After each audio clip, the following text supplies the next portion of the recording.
3C चैतन्य inside story में आपका स्वागत है। आज बात करूंगी जेजेपी के लोकसभा चुनावों के उम्मीदवार के चयन में हो रही देरी पर। क्या वाकई जेजेपी हरियाणा की सभी लोकसभा सीटों पर चुनाव लड़ रही है या फिर चुनिंदा सीटों पर जेजेपी लड़ेगी? इसी मुद्दे पर जेजेपी की स्ट्रैटेजी पर इनसाइड स्टोरी। हरियाणा में भाजपा की सहयोगी रही जननायक जनता पार्टी लोकसभा चुनाव के लिए उम्मीदवार तय करने में वेट एंड वॉच की स्ट्रैटेजी अपना रही है। पार्टी ने हाल ही में कांग्रेस छोड़कर आए पूर्व विधायक राव बहादुर सिंह को भिवानी महेंद्रगढ़ संसदीय क्षेत्र से अपना उम्मीदवार घोषित किया है, लेकिन पार्टी अन्य 9 सीटों पर उम्मीदवारों के नाम घोषित करने में समय ले रही है। जेजेपी के सूत्रों का कहना है कि क्योंकि हरियाणा में चुनाव 25 मई को छठे चरण में है, इसलिए पार्टी के पास उम्मीदवारों को चुनने के लिए पर्याप्त समय है। एक वरिष्ठ नेता ने बताया कि पार्टी उम्मीदवारों को शॉर्टलिस्ट करने के लिए जातिगत समीकरण पर विचार कर रही है। ये है जजपा की विनिंग स्ट्रैटेजी। जजपा के राष्ट्रीय अध्यक्ष अजय चौटाला के साथ पूर्व डिप्टी सीएम दुष्यंत चौटाला इस स्ट्रैटेजी पर पार्टी की कोर कमेटी से लोकसभा वाइज मीटिंग कर रहे हैं। सूत्रों के अनुसार जेजेपी, कांग्रेस और इनेलो द्वारा अपने उम्मीदवारों के नाम घोषित करने का इंतजार कर रही है, क्योंकि उनकी सूची से जेजेपी को परफेक्ट और विनिंग उम्मीदवार ढूंढने में मदद मिलेगी।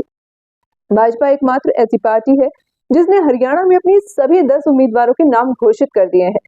हरियाणा की सभी सीटों पर चतुष्कोणीय मुकाबले की संभावना के साथ जेजेपी नेतृत्व को लग रहा है कि कुछ सीटों पर उसकी जीत की अच्छी संभावना है और पार्टी अन्य 8 सीटों पर हार जीत का फैसला करेगी। हिसार को अच्छे दाव में ले रही जेजेपी।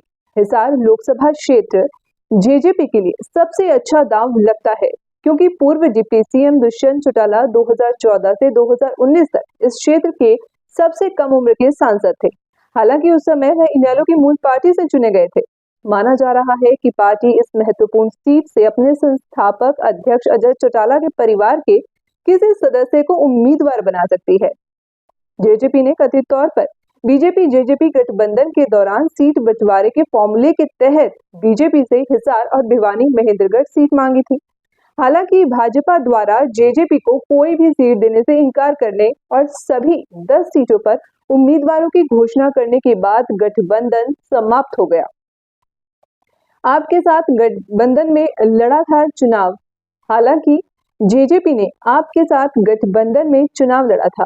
2019 के लोकसभा चुनाव में कोई भी सीट जीतने में असफल रही, लेकिन 2019 के विधानसभा चुनावों के बाद वह 10 सीटें जीतकर किंग मेकर के रूप में उभरी। भाजपा बहुमत पाने में विफल रही, क्योंकि उसने 2019 के विधानसभा चुनाव में 90 में से 40 सीटें जीती। जेजेपी ने सरकार बनाने के लिए भाजपा के साथ गठबंधन किया। मार्च में टूटने से पहले इनका गठबंधन 4 साल से अधिक समय तक चला। जी हाँ, तो ये थी आज की इनसाइड स्टोरी। फिर मिलेंगे एक नई इनसाइड स्टोरी के साथ। जय हिंद।